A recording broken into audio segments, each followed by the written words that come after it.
Magandang gabi po mga kaistorya. At muli na namang nagbabalik ang inyong Miss Kim. And now it's time for Miss Kim Love Stories Secret Files. Ngayon po ay ating mapapakinggan ang kwento na may pamagat na humingi siya ng closure at sex ang binigay ko. Hi Miss Kim, itago niyo na lamang po ako sa ngalang Aya, 35 years old from Manila. Meron akong nakilala through chat. Panay chat sa akin hanggang sa nagkagustuhan kami sa isa't isa. At dumating ang araw na nag-meet na kami. At pinakilala niya na ako sa family niya. But one day, pumunta ako sa kanila. Tapos, may biglang dumating na isang babaeng may itsura. At ang sabi niya, girlfriend daw siya. At ako naman nabigla. Wala naman akong alam na may GF pala siya. Wala naman siyang sinabi sa akin. At mali din naman ako. Kasi hindi rin ako nagtanong noon. Pagkarating niya, agad ko siyang tinanong. Pero hindi siya umimik hanggang sa makaipon na siya ng lakas ng loob para makapagsalita. At ang sabi niya, matagal na silang wala ng babae. Nanggugulo lang daw yun. Ex na raw niya yun.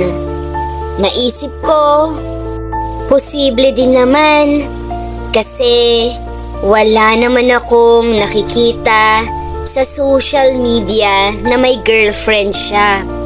At dahil nahuhulog na ang loob ko sa kanya, pinaniniwalaan ko ang paliwanag niya. Lumipas ang mga araw, naging cold siya. Akala ko okay kami. Nalaman ko na buntis yung babae niya na nakasabayan kong pumunta sa bahay nila. Yung sinasabi na girlfriend niya daw. At dahil doon, nagpaubaya na ako.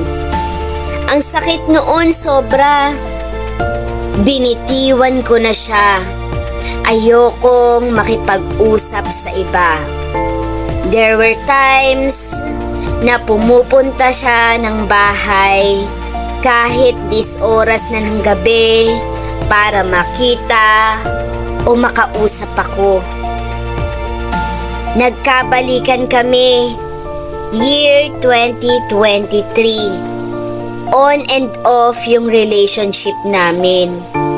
One day, may nagsabi sa utak ko na buksan yung FB account niya. Nung pag-open ko ng isang account niya, doon ako nangatog sa nabasa ko. Ginagamit niya yung dummy account para lokohin ako. And he was already cheating on me. Matagal na pala. Iba't ibang babae. Para akong pinagbagsakan ng langit at lupa noon.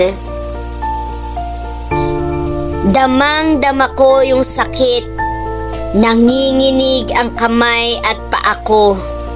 Hindi ko nga naramdaman na pumapatak na pala yung mga luha ko. Yung puso ko parang sinasaksak sa sobrang sakit. Ang dami ng pinagdaanan ng relasyon namin. Ngayon pa ba ako bibitaw? Tinanong ko siya kung mahal niya ba yung babae. Mas lalong nanlamig ang buong katawan ko sa nalaman ko nung tinanong ko siya. Hindi siya umimik pero tumango siya ng dahan-dahan. Confirm, mahal niya yung babae.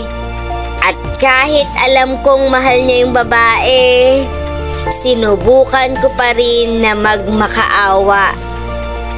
Sabi ko, ayusin natin to. Either siya lang o ako. Hindi pwedeng dalawa kami. Pero hindi ako nakatanggap ng kahit anong sagot galing sa kanya. Time went by. Pumasok ako sa work. Na lutang yung utak ko. To the point na nagpasa ako ng resignation letter. Yes, because of a heartbreak. I decided to resign at work. Ang sakit, yung akala ko na siya na, pero hindi pala. Yung on and off yung relationship namin sa loob ng 4 years. Year 2024, blinak ko na siya. Gusto ko nang mag-move on sa sakit na nararamdaman ko sa kanya. No contact for 3 months until nag-chat at nag-text siya sa akin. Yung chat niya, gumamit pa ng mutual friend para makapag-chat sa akin. Gumamit pa ng ibang SIM para makausap ako. Akala ko, okay na ako. Hindi ko na siya papatulan. But for my peace of mind, nakipagkita ako. Sa totoo lang, walang maayos na salita ang lumabas sa bibig niya.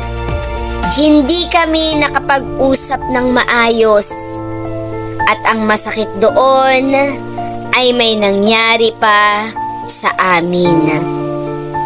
Yes, humingi ng closure ang ex ko. And I gave him sex. Dumoble yung sakit.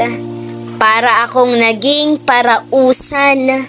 Walang usap-usap pagkatapos ng sex. Kinuha ko yung mga damit ko at sinuot ko habang umiiyak.